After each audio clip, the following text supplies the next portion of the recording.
Buenos días a todos los oyentes del programa El Museo Dialoga. Este es un espacio producido por la Escuela de Historia de la Universidad Nacional, en conjunto con el Museo de Cultura Popular, que también pertenece a la Escuela de Historia.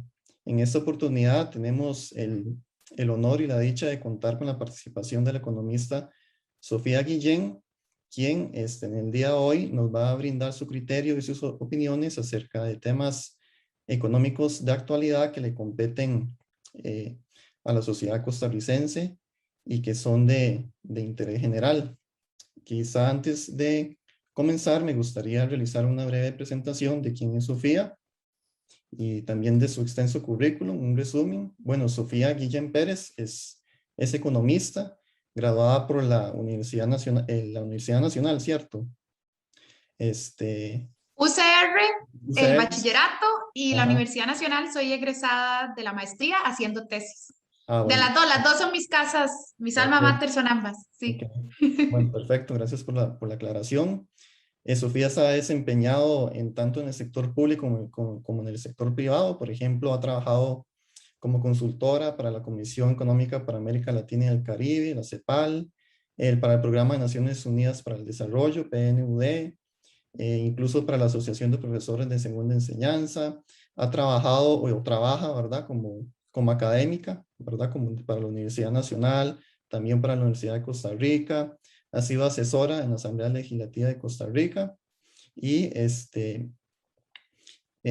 también se ha desempeñado en áreas de experiencia como por ejemplo la macroeconomía, la política fiscal, la economía de los cuidados, las economías sustentables y las economías verdes. Entonces este sería un resumen del extenso currículum y la experiencia laboral y académica de Sofía. Entonces, para empezar, Sofía, me gustaría quizás comenzar con temáticas y discusiones que actualmente están muy en boga en redes sociales relacionadas con la economía costarricense, ¿verdad? Entonces, si hacemos un repaso por los titulares de los periódicos y los medios de información digital hegemónicos de Costa Rica, en el contexto, por ejemplo, de la discusión sobre el llamado plan fiscal o más recientemente sobre el proyecto de empleo público, es posible notar una campaña nada disimulada contra las instituciones públicas. Entiéndase, por ejemplo, la Caja Costarricense de Seguro Social, las universidades públicas, que precisamente han posibilitado sobrellevar, ¿verdad? Estas instituciones han posibilitado sobrellevar de una mejor manera el impacto económico, social y sanitario de la pandemia que actualmente estamos sufriendo. ¿Está de acuerdo usted con esta lectura? Y de ser así, ¿qué respuesta le daría a personalidades, ¿verdad? O académicos o medios de información que actualmente están utilizando las redes sociales para alertar sobre un aparente peligro estatista, entre comillas, que se cierne sobre Costa Rica? Quizá podríamos comenzar con esa lectura. Perfecto, muchísimas gracias por la invitación a este espacio. Sobre ese primer punto que pones sobre la mesa, comparto la lectura de que ciertamente existen grupos políticos y megacorporativos que de alguna manera, no de ahora, sino durante varias décadas, han insistido en deslegitimar eh, digamos, a las entidades de los servicios públicos. Aquí hay varias cosas que señalar. Lo primero es que ciertamente las instituciones de servicios públicos no son perfectas y cada vez se han ido deteriorando más. ¿Qué pasa? En Latinoamérica ha existido una estrategia muy sencilla de privatización y venta de instituciones públicas. Primero, durante décadas las desarmas, las desfinancias, las amarras legalmente, pones jerarcas que no creen en la institución, jerarcas corruptos, mandos medios corruptos, y así que la institución se desbarata después de décadas o la desbaratan después de décadas, entonces ahí sí, mira, no sirve, hay que venderla, hay que cerrarla, vámonos y démosle el negocio a alguna corporación privada. Ese juego ha sucedido en toda Latinoamérica y también ha ido sucediendo acá en Costa Rica. Vean el caso de la cochinilla que estalló hace poco. Para mí es profundamente revelador de cómo han ido desmantelando y de cómo han permitido corrupción en las instituciones públicas adrede, a propósito, para darle el negocio a algunos vivillos privados. Resulta que el MOB, dice el semanario Universidad en un artículo, que el MOB tiene plantas productoras de asfalto, pero que no produce asfalto para comprárselo a la empresa privada, MECO o H. Solís, no recuerdo cuál de los dos citaba el artículo, que está produciendo asfalto. Entonces, vean qué negocio. El MOP tiene planta de asfalto que podría producir más barato el asfalto, pero no la usa para comprarle el asfalto a alguna de estas constructoras que lo vende más caro que lo que el MOP podría producir. Está claro que ahí los que están ganando son los tagarotes, MECO, H. Solís, esos son los que están ganando con un MOP cada vez más corrupto, cada vez más ineficiente, repleto de mandos medios y jerarcas que están dispuestos a entregarse. Ya vimos que a entregarse por una cena, por chorizos o incluso por contratos de prostitución, porque se están vendiendo supuestamente por ese tipo de cosas. Entonces, hay una estrategia, Fabián, hay una estrategia que usaron en toda Latinoamérica y la han usado en Costa Rica desde hace décadas. Desmantelar la institución pública, llenarla de jerarcas que se prestan para actos de corrupción, permitir que entren las manos, digamos, las famosas puertas giratorias. Hoy yo trabajo en MECO, mañana en el CONAVI, después en H. Solís, después a CONAVI, después a MECO. Y claro, voy y vengo y al final los intereses que defiendo no son los del servicio público, sino más bien los de la empresa privada a la que espero volver cuando salga. Ese tipo de prácticas, que por cierto en otros países las puertas giratorias están prohibidas, aquí son legales, ese tipo de prácticas al final debilitan la institucionalidad y entonces claro, los servicios públicos se deterioran y la ciudadanía con justa razón dice, no, es que el servicio es muy malo, ciertamente se ha ido volviendo cada vez peor, pero no ha salido de la nada. Han ido despedazando los servicios públicos para tener la excusa política de luego venderlo, de luego cerrarlo o de dar cada vez más licitaciones y subcontratación a empresas privadas. Entonces, Sofía, ¿usted qué opina, por ejemplo, de ese argumento ideológico que también se nota mucho en redes sociales, en periódicos, de que ante el peligro estatista es necesario emprender un proyecto de apertura de los, entre comillas, de los monopolios del Estado? En realidad es correcto hablar de monopolios del Estado. Por ejemplo, la Caja Costarricense de Seguro Social es un monopolio en el sentido económico del término, o más bien se trata de una institución de servicio público. ¿Cuál sería la diferencia? Claro, esa argumentación, ese tipo de titulares mediáticos y políticos responden a esta lógica que te decía. Ya desmantelaron las entidades, volvieron los servicios públicos cada vez peor, los deterioran y entonces ahora sí, mejor abramos el mercado y no sé qué. Bueno, primero, ¿qué está en competencia y qué no está en competencia? ¿O qué es un monopolio y qué no es un monopolio? En el caso de la FANAL, por ejemplo, es un monopolio en términos legales, ciertamente, ¿verdad? Pero ojo, la FANAL es la que financia con impuestos a la MUNI de Grecia, impuestos al gobierno central y al CNP, ¿ok? Esas utilidades no quedan en manos de un sujeto privado. Esa es una enorme diferencia. Si la FANAL fuera privada, no hay plata para el CNP. Alguien podría decirme, es que el CNP no sirve. Voy de nuevo, lo han ido desmantelando, lo han ido inutilizando, pero al CNP no hay que cerrarlo, hay que rehacerlo por completo, ¿ok? Pero ese es un ejemplo. Otro ejemplo es el caso de cuando el ICE ciertamente tenía el monopolio de la telefonía. Vamos a ver, yo le pregunto un poco a la gente que nos escucha. Los precios bajaron después de que el mercado de la telefonía se abrió. ¿Qué es? Que ahora es más barato el internet con Claro y Movistar. Recordemos que hace algunos años, yo me acuerdo de leer una noticia en La Nación que hablaba de cómo Claro o Movistar, no recuerdo cuál de las dos, había llevado a la oficina de la competencia, al ICE, a Colby, denunciándolo por supuesta competencia leal porque Colby estaba haciendo ofertas de prepago. ¿Ok? Pero suave. No era que abríamos el mercado para que pudiera competir y los precios bajaran. No. Ya cuando Colby quiso bajar los precios para competir con Movistar y Claro, no lo dejaron y lo acusaron de competencia desleal. Entonces, mucho ojo con la trampa de creer que abrir el mercado a priori garantiza mejores servicios y mejores precios. Lo que ha demostrado nuestra experiencia es que eso no necesariamente es así.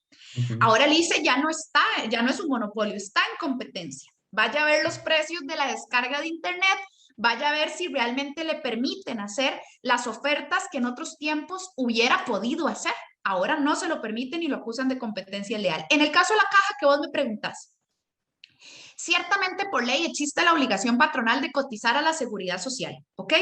En lo que tiene que ver con el seguro social de las personas trabajadoras hay una obligación de ley. Pero en lo que tiene que ver con servicios de salud, sabemos que en Costa Rica no solo existe el servicio de salud público, también existen los servicios de salud privado. Ajá.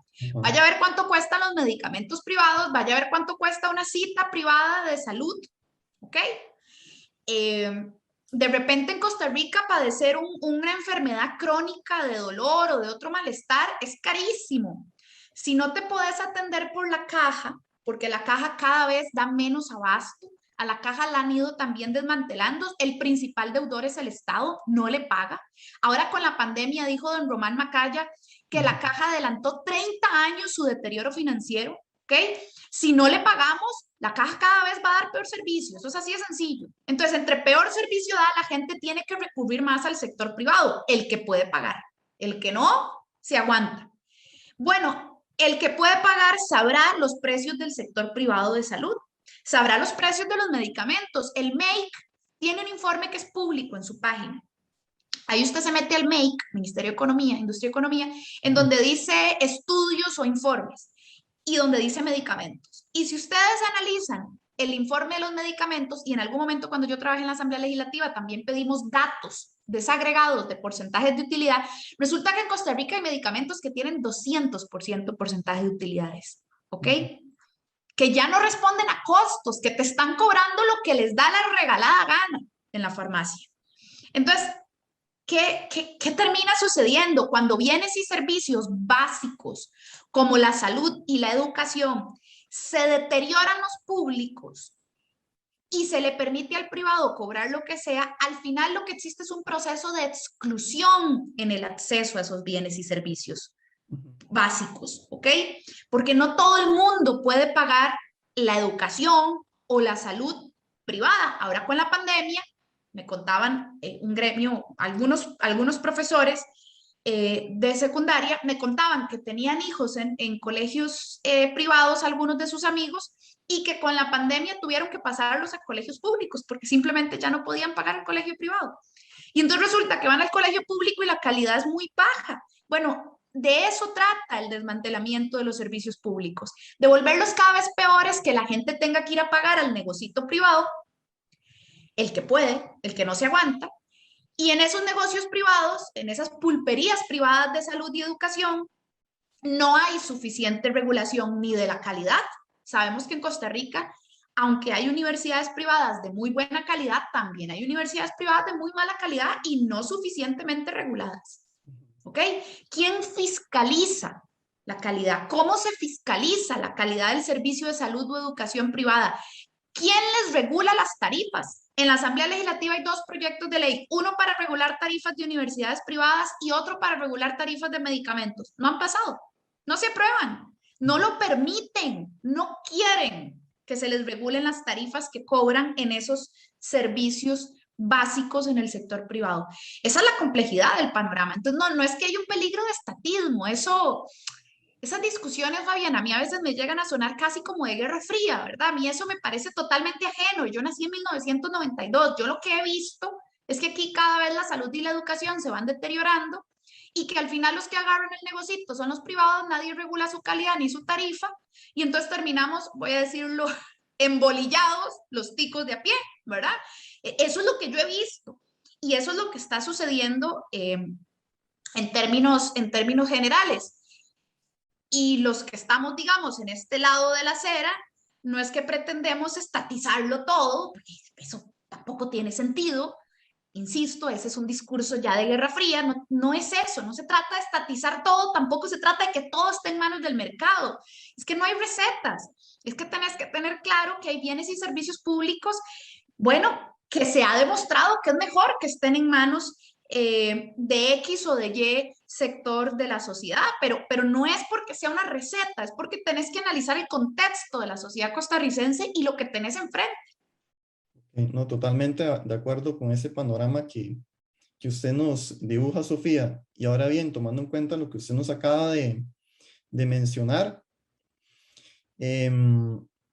¿cuál es su criterio entonces sobre la viabilidad y la pertinencia del actual modelo de desarrollo entiéndase, por ejemplo, neoliberalismo o monetarismo, que nos rige para hacer frente a la actual crisis económica, social, ambiental y sanitaria que vivimos. ¿Vamos por buen camino? ¿Se trata de un modelo que promueve políticas justas para los sectores medios o populares o todo lo contrario? Este se rige bajo criterios que priorizan la usura, entre comillas, la contención del gasto público, que amenazan los derechos humanos más fundamentales, entre ellos los derechos laborales. ¿Qué tan pertinente entonces es el modelo de desarrollo que actualmente nos gobierna? Tienes el micrófono apagado. Sí, gracias. Desde la década de los 80, Costa Rica empezó una retransformación eh, productiva del modelo de desarrollo que se consolida particularmente con los tres programas de ajuste estructural, los famosos PAES, y que básicamente responde a lo que en la década de los 90 se formalizó bajo la expresión consenso de Washington. El consenso de Washington es una especie de punteo de receta de 10 mandamientos que hay que cumplir para que el modelo de desarrollo que nosotros conocemos como neoliberal se consolide.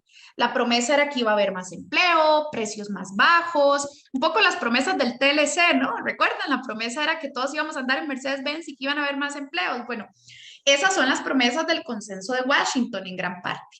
Y se derivan de un planteamiento que varias décadas antes hace Milton Friedman junto con otros pensadores de la escuela de Chicago, los Chicago Boys en Estados Unidos. Formulan un modelo teórico económico a partir de algunos supuestos y que conduce a ciertas conclusiones.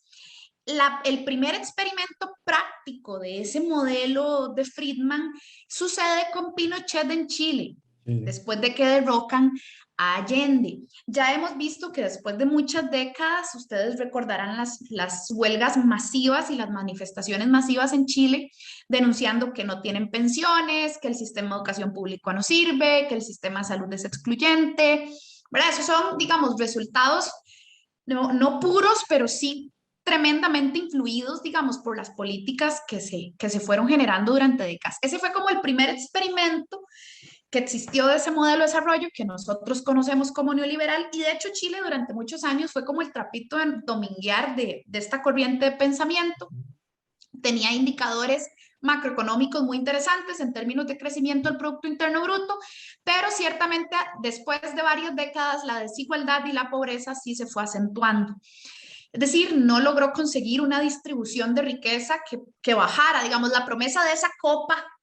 Entonces, no sé si ustedes recuerdan la teoría del derrame, ¿verdad? Una copa que tienen los ricos que se desborda y cae hacia los pobres esa riqueza. Lo que no nos dijeron es que los ricos son insociables y esa copa se iba haciendo más grande, nunca se desbordó y nunca le llegó nada a los estratos sociales medios y bajos. Eso es un poco lo que terminó sucediendo con este modelo. Pero entonces, cayendo de nuevo en el punto al que quería referirme, de ese experimento práctico en Chile con Friedman, luego varias décadas también pasando por otros países latinoamericanos como Argentina y Centroamérica en general, se establece entonces, les decía yo, un recetario, el consenso de Washington. Ese recetario tiene un punteo de 10 cosas que hay que cumplir para que a usted le vaya muy bien como país, supuestamente. Entre ellas se encontraba, por ejemplo, que si usted iba a hacer una reforma tributaria, no tenía que aumentar, digamos, tenía que mantener moderados los tramos marginales y más bien ampliar la base. ¿Qué significa eso? Amplíe el IVA, no suba renta, no garantice progresividad en renta. Eso es un poco la reforma fiscal del 2018, ¿verdad? No se aumentan esos tramos marginales superiores de renta, sino que se amplía la base de un impuesto indirecto. Este es un mandamiento del consenso de Washington. Otro mandamiento del consenso de Washington tenía que ver con intentar achicar el Estado, es decir, más bien permitir que el Estado, permitir que el mercado asumiera más tareas para ser más competitivos algunos servicios públicos. De hecho, una de las consecuencias directas de este mandamiento tiene que ver con deshacerse de empresas públicas, ¿ok? O sea, yo lo retomo porque quiero que veamos que esto que estamos discutiendo en pleno 2021 es un refrito de una discusión que se da más o menos desde hace unos 30 o 40 años en diferentes partes de Latinoamérica, que vienen, te ponen el mismo recetario, te dicen, así todo va a estar súper bien, Y bueno, el resto de Latinoamérica ya pasó por eso y como que no viven en casas de oro, ¿verdad? Entonces, ahí hay varios mandamientos más, que el tipo de cambio sea flotante y competitivo, básicamente para promover exportadores, que la tasa de interés le fluctúe libremente en tanto sea positiva. Eh, ¿Qué más? Son 10 mandamientos que te tocan los diferentes mercados, desde el financiero, el cambiario, el fiscal, la política fiscal, perdón. Entonces, el conjunto de esos mandamientos económicos se llamó Consenso de Washington y son derivados del ejercicio práctico del modelo teórico que plantean los Chicago Boys con Friedman. El resultado de eso en Latinoamérica no ha sido el prometido y más bien lo que ha terminado sucediendo en las últimas décadas es que diferentes países han intentado salirse de esa lógica y meterse en otra, cada uno a su manera. Pero lo cierto es que en donde esta lógica ha imperado, básicamente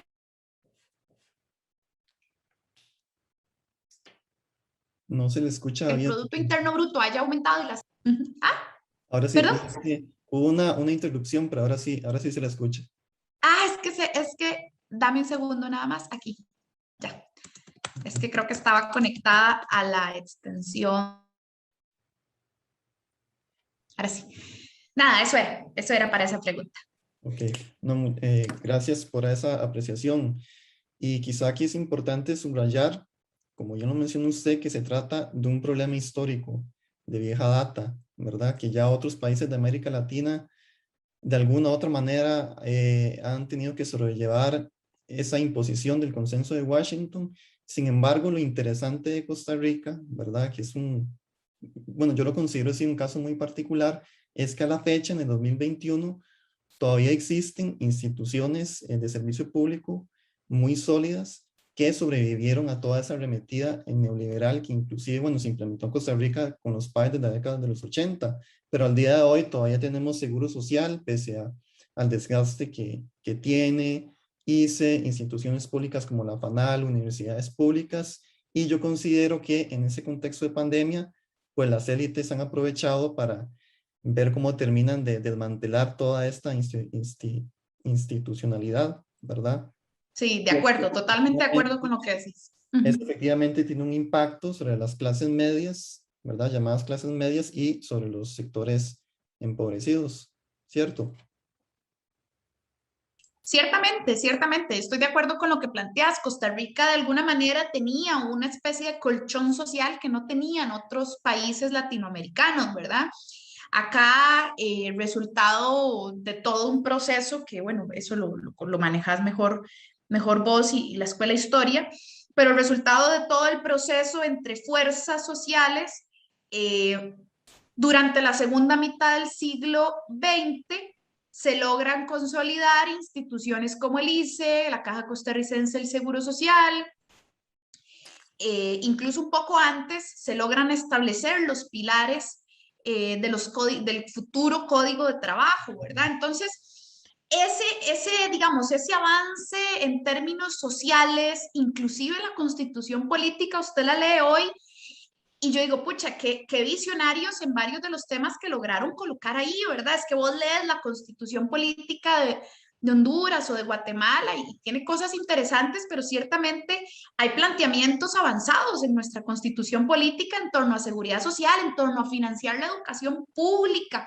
en torno a financiar atención de niñez, garantizar, hay un montón de elementos muy visionarios y estas instituciones también impulsaron el desarrollo costarricense. Es que el ICE ya ahora no lo dejan prácticamente construir infraestructura, pero el ICE construir, construir, participar de proyectos de inversión de infraestructura y social, ahora casi que hace muy poco, pero el ICE, antes de la apertura del Tratado de Libre Comercio, en donde, por cierto, se crea este fondo de Fonatel que va a dar a manos de Sutel, que nunca se ha utilizado y que proviene en gran parte no solo de los fondos de las telefónicas privadas, sino también de quitarle fondos de atención social e infraestructura al ICE. Antes de eso, durante décadas el ICE desarrolló comunidades enteras en Costa Rica, ¿verdad? Y pudo, a partir de su conocimiento técnico y de su personal, abordar con construcciones de infraestructura, incluso vial, túneles, que difícilmente ese desarrollo lo conseguías en esos momentos en otros países centroamericanos que estaban inmiscuidos en una serie de guerras, de conflictos armados y que no lograron desarrollar este tipo de instituciones sólidas, ¿verdad?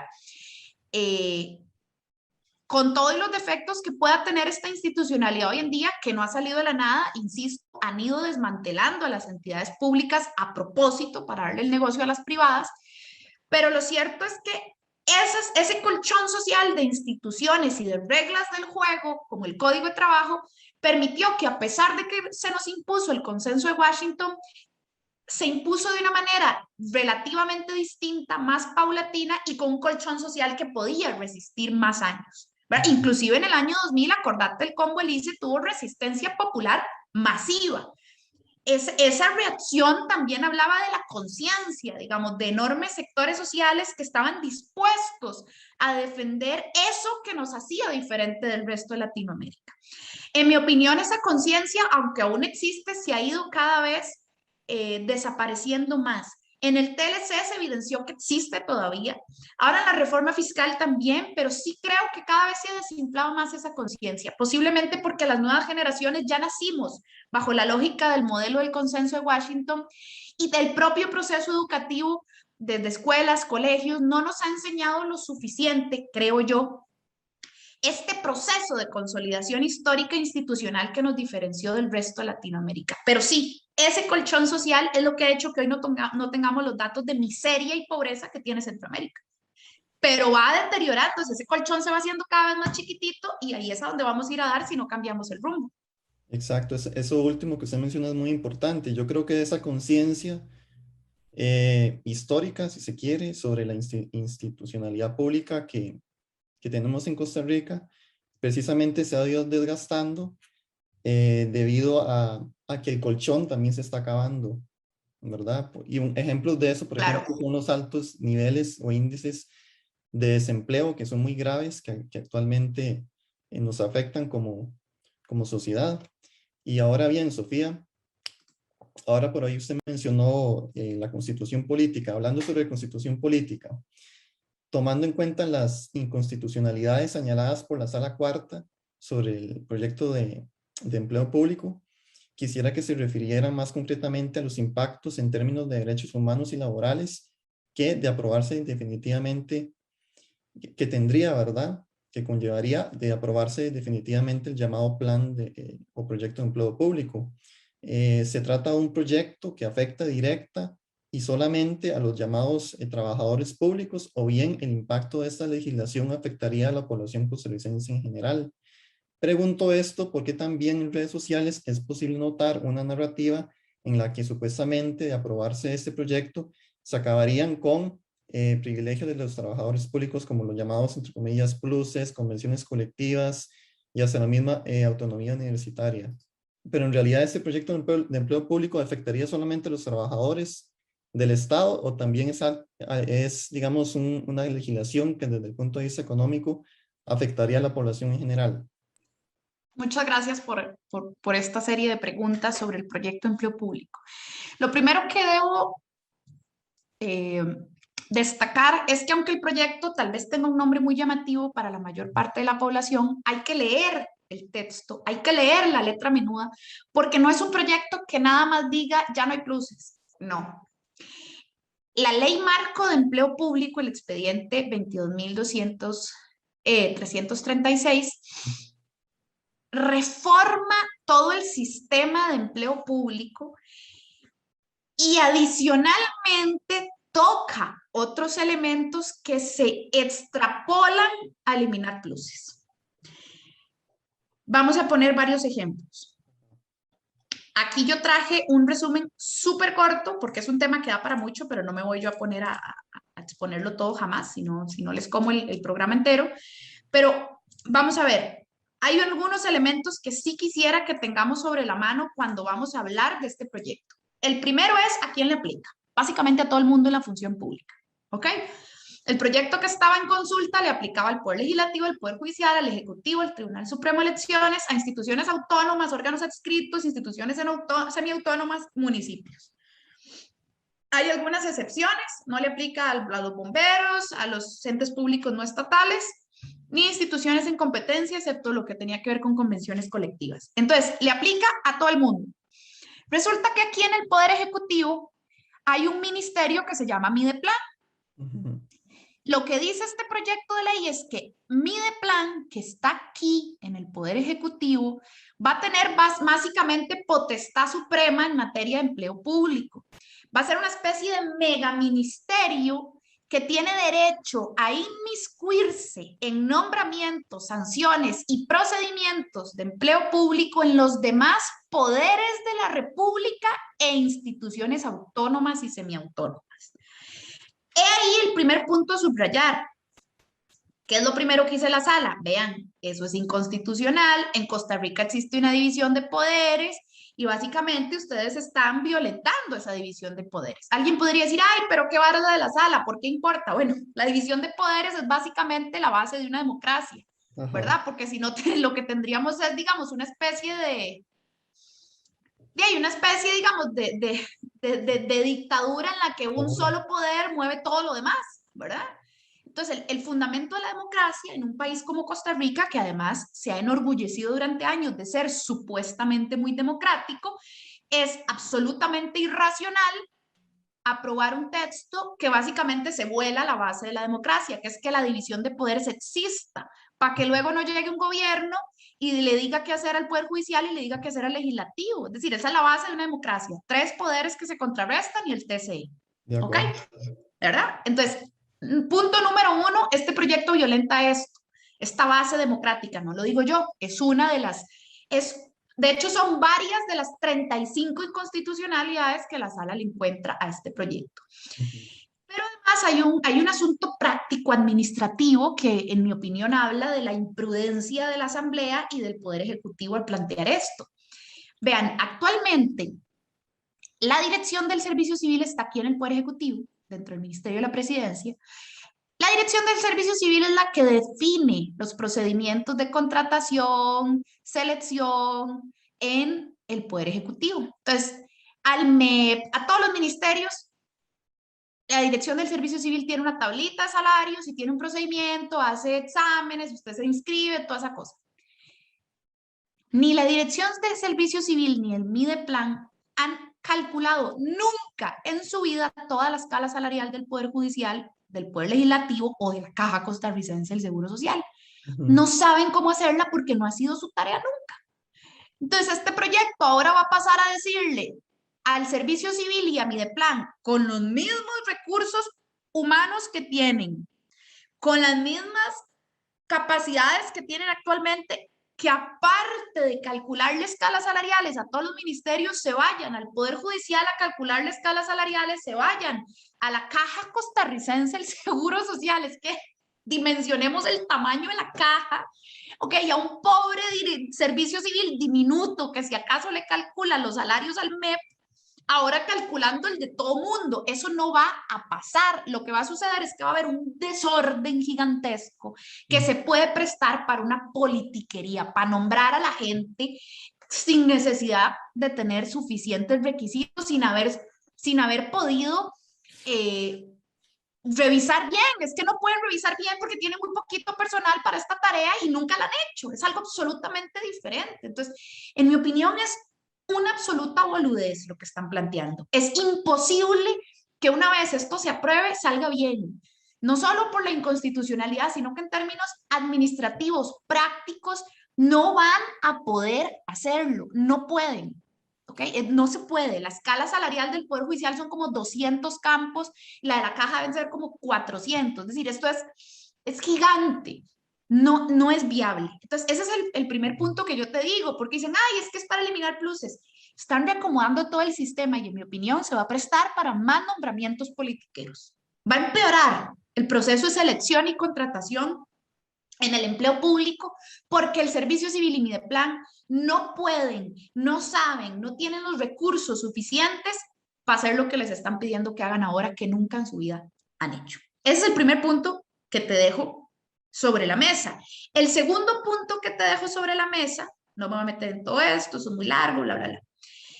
El segundo punto que te dejo sobre la mesa tiene que ver con el hecho de que el proyecto de ley en la práctica congela los salarios de la función pública. Ahora sí, hablemos de los famosos pluses. Punto y aparte de lo que les decía hace un rato, que es un reordenamiento de todo el sistema, ¿verdad? Ok, además, ciertamente elimina pluses el proyecto de ley. ¿Cómo lo hace?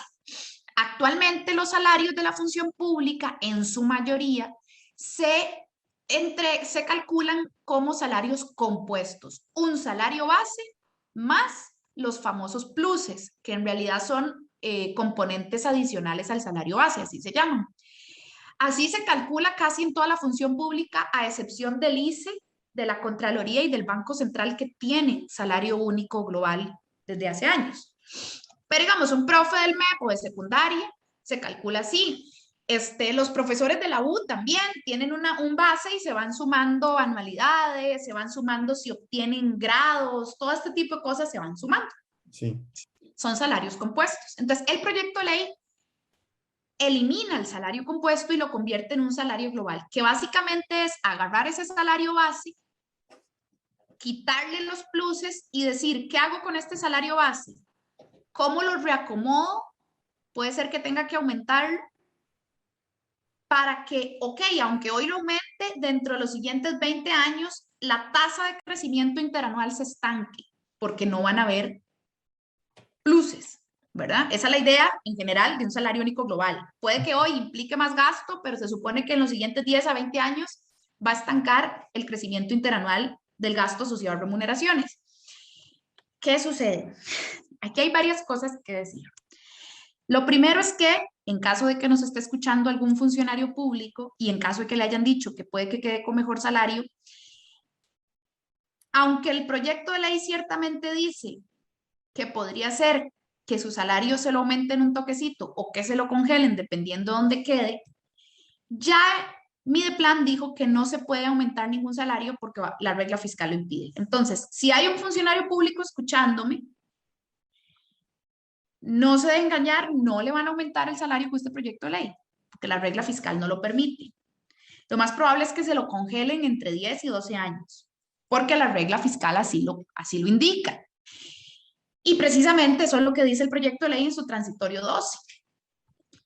Pero además, ¿dónde está lo que quiero mostrarles? Vamos a ver, Pero además, alguien podría estar escuchándonos que no sea funcionario público y diga, ¡ah, qué dicha! Que les congelen los salarios porque así ahorramos.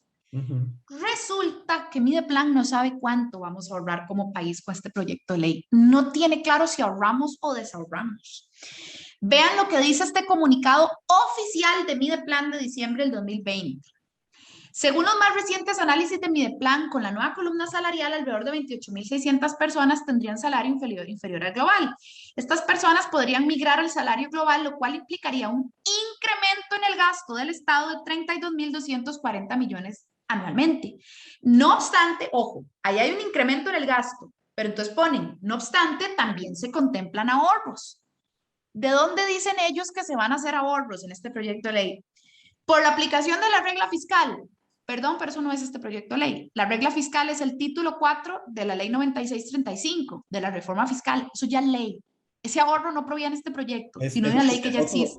Perdón, ese es el famoso, tal vez para que la audiencia comprenda, la regla fiscal está dentro del plan fiscal.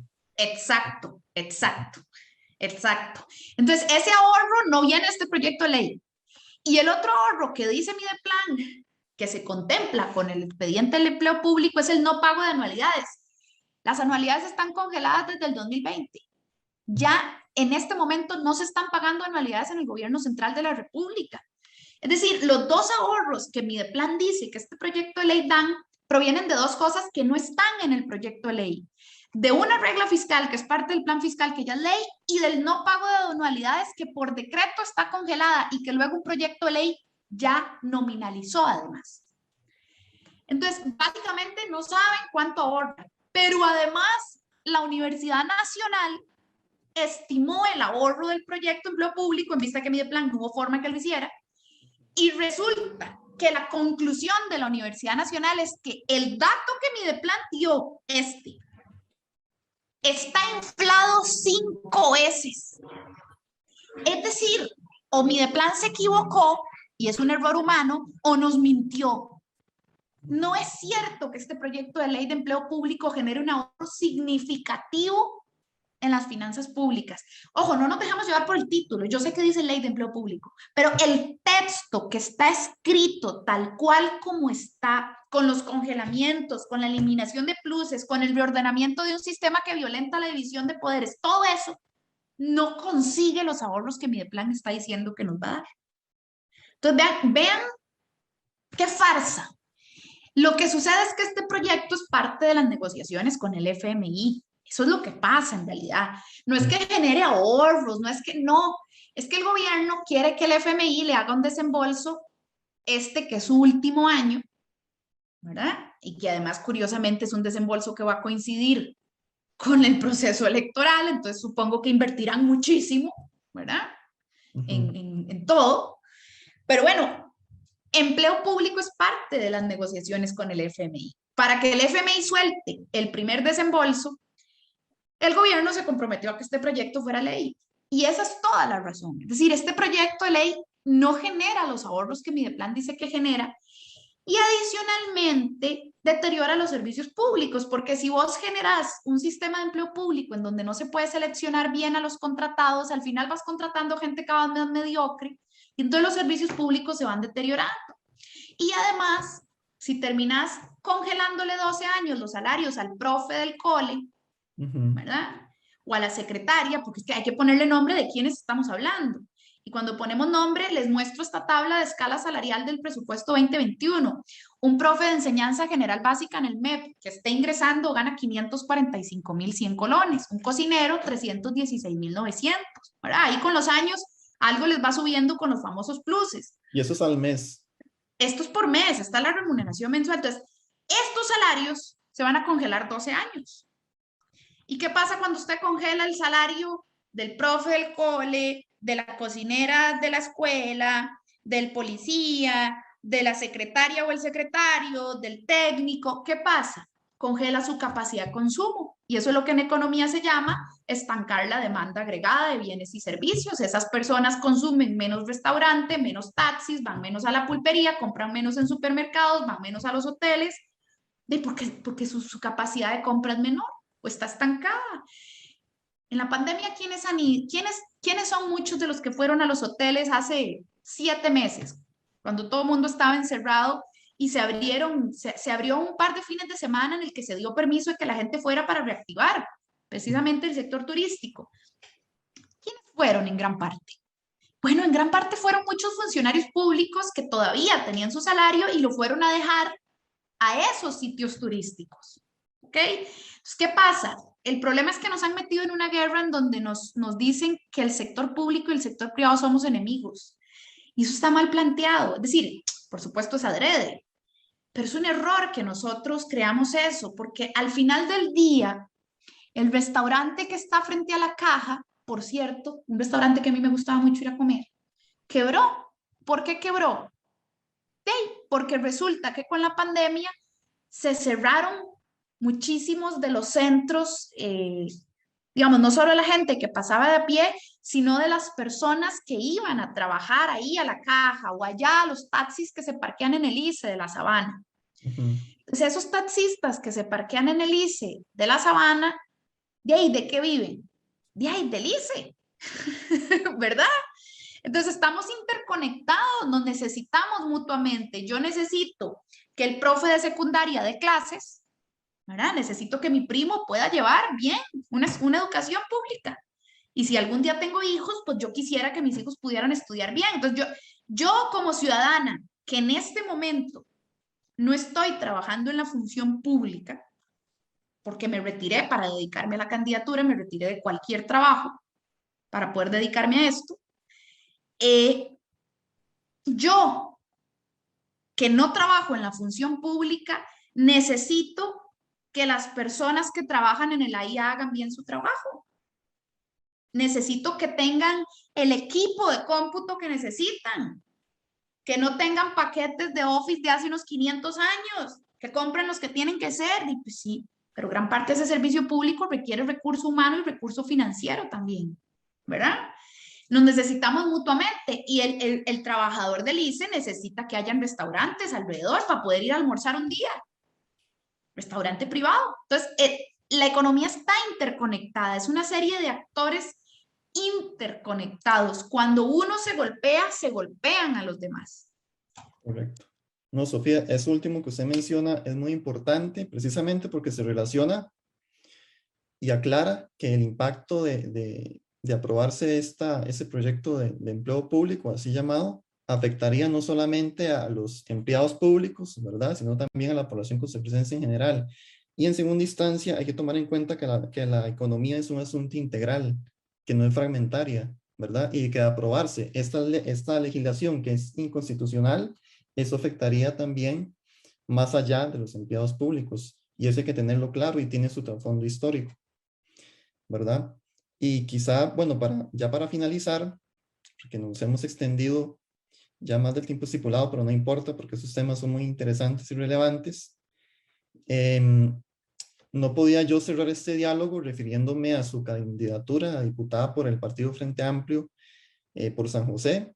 Entonces, aprovechando la ocasión, no sé si nos podría, por lo menos de manera breve y resumida, adelantar algunas ideas o eventuales proyectos de ley que usted propondría para promover un modelo económico realmente equitativo, justo, transparente, pertinente y viable, ¿verdad?, acorde al contexto crítico al cual nos hemos referido. Muchísimas gracias también por esa pregunta, a modo de cierre. Bueno, varios ejes de trabajo creo que son necesarios. Uno tiene que ver con el saneamiento de las finanzas públicas, porque ahí sí se requiere reactivación y reconstrucción del tejido productivo, pero también se requieren finanzas públicas que estén en buen estado, porque de repente se dice, queremos invertir en una nueva carretera o queremos invertir en impulsar al sector de economía naranja. Sí, pero mucho de eso requiere inversión pública y requiere plata. Entonces hay que garantizar sostenibilidad de las finanzas públicas. En esa dirección yo sigo convencida, como en el 2018, con la discusión de la reforma fiscal, en la necesidad de combatir el fraude fiscal de manera estructurada.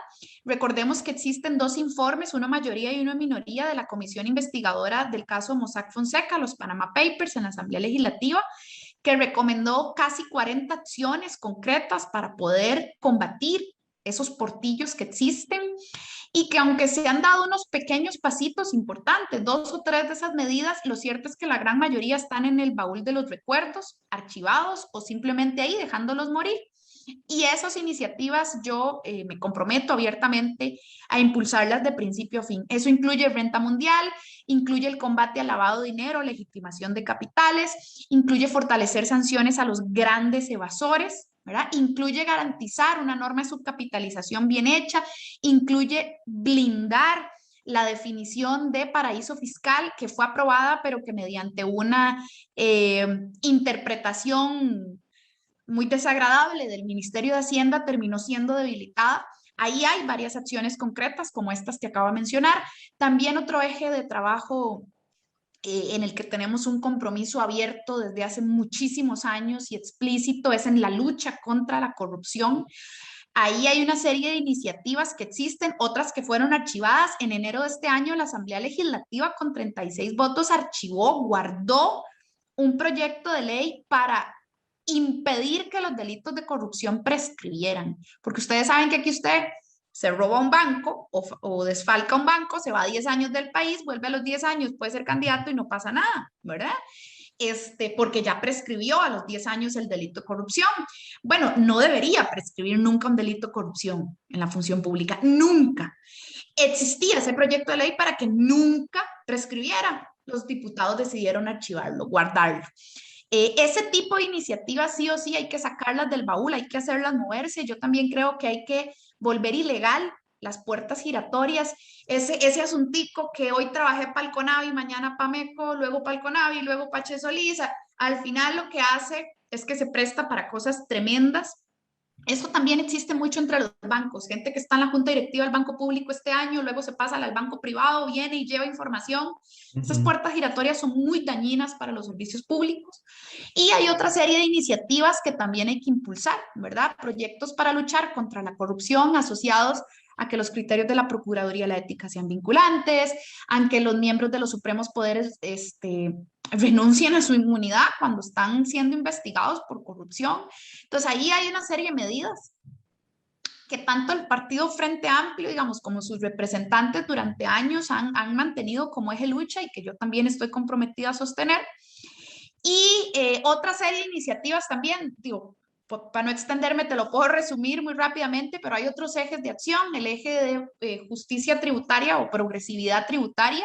Ahí estamos hablando precisamente de garantizar tasas marginales escalonadas en el impuesto sobre la renta realmente progresivas. Eso que se llama que el rico pague como rico y el pobre como pobre, eso es la progresividad tributaria. Hay proyectos de ley súper puntuales para esto, sean temporales o de largo plazo, e iniciativas que garanticen precios accesibles de bienes y servicios básicos. Las iniciativas que tienen que ver con garantizar tarifas decentes en los medicamentos, las iniciativas que tienen que ver con fiscalizar que en la educación privada sea de calidad, que es que hay gente que hasta se endeuda para poder estudiar en una U privada y sacar adelante su carrera y salir adelante, y muchas veces no siempre se le entrega la calidad por la que pagó. Hay que garantizar calidad, pero también hay que garantizar tarifas decentes. Recuerdo algunos amigos míos que están en universidades privadas y me dicen, mira, no lo vas a creer, pero me cobraron una tarifa extra por usar el Videobeam. Me están cobrando por ir a hacer esto. Hay que regular esa tarifa en el servicio de la educación privada. Hay que mejorar también lo que tiene que ver con las tarifas de los servicios públicos. Existe un proyecto de ley para democratizar las audiencias de la ARECEP, ¿verdad? Aquí hay conflictos comunales muy fuertes asociados a los tarifazos de los buses y con justa razón no existe suficiente control al respecto y hay que garantizar más participación ciudadana para poder fiscalizar cómo tienen que ser esas cosas. Y otra serie de iniciativas, porque aquí hay demasiado que hacer. Claro. Yo, por supuesto, me voy a concentrar en lo económico, es mi área, aunque abordaré muchas otras, porque un poco en la Asamblea Legislativa a uno le toca moverse en varios ámbitos, pero yo voy a procurar todos mis esfuerzos en lo que tiene que ver con la materia económica y social. Y hay muchísimas cosas más por hacer en términos también de reconstrucción del tejido productivo, ¿verdad? Impulsar micro y pequeñas empresas, pero no de palabra. Ve el caso del Fondo de Avales. El Fondo de Avales y Garantías debió de haber ido a manos de MIPYMES y de productores agropecuarios pequeños. Sí, pero resulta que quienes administran el Fondo de Avales son el Ministerio de Hacienda, la Asociación Bancaria Costarricense y la OCAEP. ¿A dónde irán a dar esos fondos? ¿Ves? Entonces, necesitamos garantizar proyectos de ley que sí impulse al sector productivo local, en donde exista una participación de los sectores de la economía social solidaria y de los micros y pequeños, porque si no, del que parte y reparte se deja la mejor parte, ¿verdad? Y si esos son los grandes sectores o las grandes élites son las que reparten, de ahí no podemos garantizar nada. Entonces, hay un montón de cosas por hacer, Fabián, aunque me pueda estar hablando todo el día, pero te garantizo que por lo menos mi compromiso y el del colectivo tiene que ver con garantizar una economía más sensata y más ética, ¿verdad? Más equitativa también. Muchas gracias por ese resumen, ¿verdad? Y sobre las eventuales propuestas económicas que usted impulsaría. Y quizá para cerrar es importante entonces pues tener conciencia de que existen alternativas, ¿verdad? Existen políticas económicas alternativas al modelo de desarrollo fracasado que actualmente estamos sobrellevando, y lo que hace falta es voluntad política, seriedad y responsabilidad y criterios técnicos viables para poder impulsar estas alternativas económicas. Y yo creo que esas últimas que usted nos mencionó son parte de esas alternativas que como sociedad en general podríamos impulsar. Y bueno, nuevamente muchas gracias por su tiempo, por su disposición, por explicarnos de una manera tan clara y sencilla un poco sobre el panorama económico que vivimos como país, y esperamos tenerla aquí en el Museo Dialoga en otra oportunidad. Y de nuevo, muchas gracias. Muchísimas gracias a ustedes por la invitación. Yo encantada de participar cuando quieran. Con mucho gusto.